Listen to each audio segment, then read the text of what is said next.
Olá, estamos começando o Lance no Ar especial sobre as eleições do Flamengo.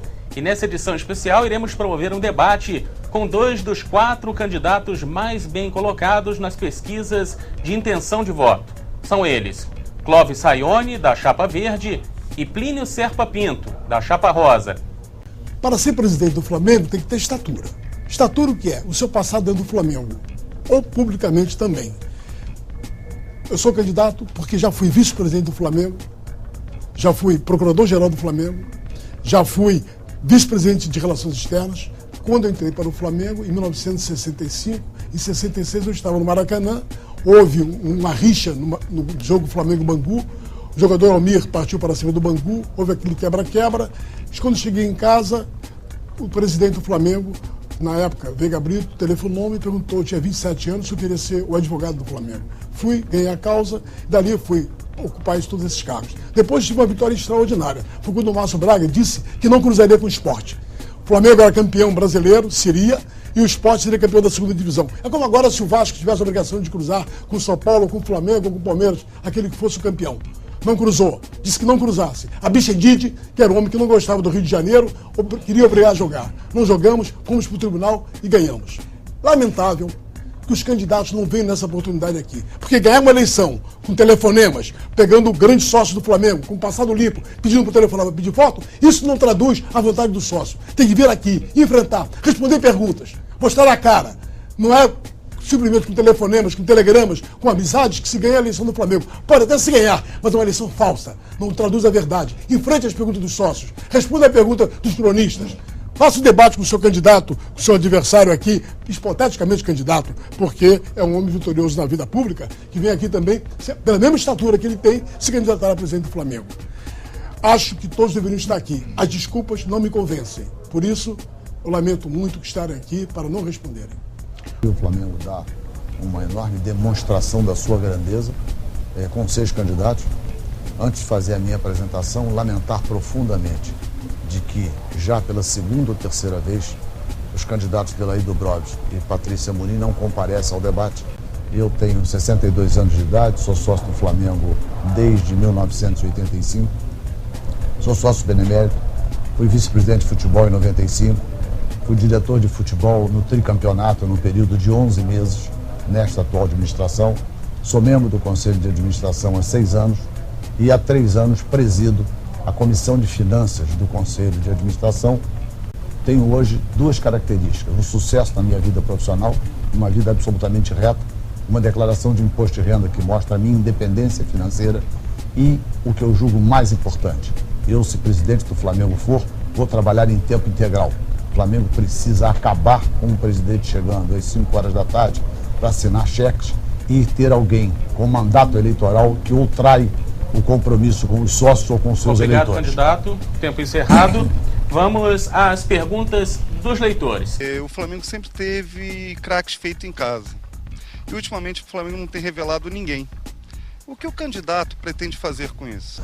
O Flamengo tem que ter um centro de treinamento de forma com que ele faça uma blindagem na prospecção dos atletas. Se isto for feito, você não vai ter a facilidade que hoje os empresários têm. Nós temos que fazer o centro de treinamento em 2 fases, a primeira em 6 meses, para que a divisão de base seja contemplada. Depois o saneamento financeiro. Então o Flamengo precisa ter um saneamento financeiro para que ele consiga resistir e manter os contratos por mais tempo e ter mais perenidade dos atletas que estão iniciando. Você, como candidato, você pretende lançar um programa de sócio para os torcedores? Edivaldo, a sua pergunta é muito inteligente. Eu faço você ir à Gávea. Você quer ser sócio da Gávea. Você pode ser sócio da Gávea? Não digo financeiramente, não. É olhar aquelas ruínas que hoje se encontra a Gávea. Aquilo não é um clube, aquilo é uma série de ruínas. Clube é alguma coisa de diferente. Tem que ter piscinas limpas, vestiários limpos, as quadras de tênis limpas, basquete limpo no ginásio, restaurantes. Enfim, para que você possa chegar até lá ser sócio. Primeira medida para atrair sócios, são muito poucos hoje no Flamengo, já tivemos 15 mil em 1987, será levar o centro de treinamento profissional para a Gávea. Levar Bruno, Pitkovic, Adriano para treinar na Gávea. Com isso, o que acontecerá? Você, torcedor, irá à Gávea, assistir seus ídolos, poder apanhar o autógrafo deles, ver o cheiro deles, como caminham, como vivem, enfim, atrairá 3, 4 mil torcedores. A Gávea estando limpa, arrumada, que é a minha primeira meta. A meta primordial é fazer da Gávea um clube. Esse clube, então, que você pode passar a tarde lá, ir a restaurante, levar sua família no domingo, que você não pode fazê-lo. Seu filho nadar numa piscina que está estragada, rompida. Você, então, atrairá o clube, novos torcedores. Torcedores, então, verão aquela maravilha que é o clube. Hoje, numa cidade olímpica, destruído o nosso maior clube do mundo, efetivamente entrará para sócio. Então, nós teremos uma campanha, Edivaldo, para atrair sócios, como se atrai nos jornais. O Flamengo hoje não pode atrair sócio nenhum, porque é apenas um clube de ruínas. Vamos modificar isso. Leia, por favor, Edivaldo, o meu plano de metas. E quem sabe, você que é sócio hoje, mudará o Flamengo. Junte-se a nós. Ou então, deixe o Flamengo como está. Bom, como todo mundo sabe, o Maracanã, antigamente, era palco do Flamengo. Rarissimamente o Flamengo perdia para alguém dentro do Maracanã. Eu quero saber o que é possível fazer para evitar, para pôr fim a esses vexames que o Flamengo passa no Maracanã, em sequência, iludindo a sua enorme torcida. Eu acho que o Flamengo tem que ter uma mudança, Roberto, que não é decepção de Maracanã. O Flamengo tem que mudar como um todo. O Flamengo tem que ter uma reestruturação financeira em que o Flamengo possa começar a honrar os seus compromissos, pagar os seus salários em dias. É inadmissível que uma marca como o Flamengo, que é a marca mais valiosa do país, com 35 milhões de torcedores apaixonados, que a gente não tenha uma capacidade de interagir essa torcida com o clube. E eu digo isso transformando numa estratégia de publicidade e marketing esses 35 milhões de torcedores em clientes e consumidores. Ou seja, comprar o pay-per-view, comprar os ingressos através de internet, não comprar os materiais esportivos nas lojas piratas, ser sócio do Flamengo. O Flamengo precisa de um choque de gestão, de profissionalização. Falta ao Flamengo um presidente que inspire confiança, credibilidade e transparência. Em 1994, o Flamengo tinha uma dívida de 18 milhões. Em 2009, essa dívida é de 350 milhões. Então, qual é o plano para que o Flamengo comece a recuperar sua capacidade de gestão? Primeiro, Eduardo, que a dívida do Flamengo não são 330 milhões, são 440 milhões. Está dentro do book que eu mandei distribuir a todos os sócios, demonstrando item por item a dívida do Flamengo. Como? Primeiro, análise da dívida. É caixa preta. Dívidas discutíveis e dívidas indiscutíveis. As dívidas discutíveis, todas para o judiciário.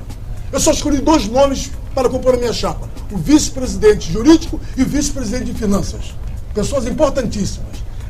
Dívidas discutíveis, justiça com elas. 15 anos, 20 anos brigando, anulando-a. Dívidas absurdas, mal feitas, mal comprometidas, por pessoas, inclusive, que não poderiam assinar certas dívidas.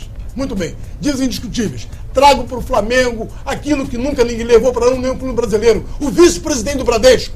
Estou levando para dentro do Flamengo credibilidade. Aquilo que o Plínio falou muito bem agora. Falta credibilidade. Estou levando para o Flamengo empresários. O Grupo Carrefour, o Bradesco. Para que dê o quê? O que o Tácito Sanglar, que será o vice-presidente de finanças, fará?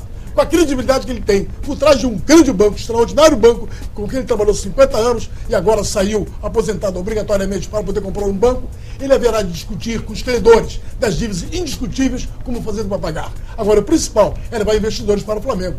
Se hoje o Adriano recebe parte do Flamengo e parte de uma empresa, por que os outros esportes não receberão? O remo, o basquete, o vôlei, a natação, todos têm que ter apadrinhamentos. E todos querão ser padrinhos do maior clube do mundo, da 8ª maravilha do mundo. Aquilo que toca em todos nós, esse fenômeno extraordinário que somos nós. Então, é assim que vai se resolver o problema. Dívidas discutíveis, dívidas indiscutíveis. As dívidas fiscais. Lula, devolva o dinheiro ao Flamengo. O Flamengo não deve dinheiro. Quem prepara os atletas olímpicos no Brasil são os clubes. Dos Estados Unidos, universidade, nos países socialistas do governo. E aqui nós preparamos o Diego Hipólito, custa muito por mês, pagamos em cima disso todos os terapeutas, massagistas, técnicos, e depois disso vem impostos. Lula, devolva o dinheiro ao Flamengo, por favor. Nós não somos devedores, nós somos credores.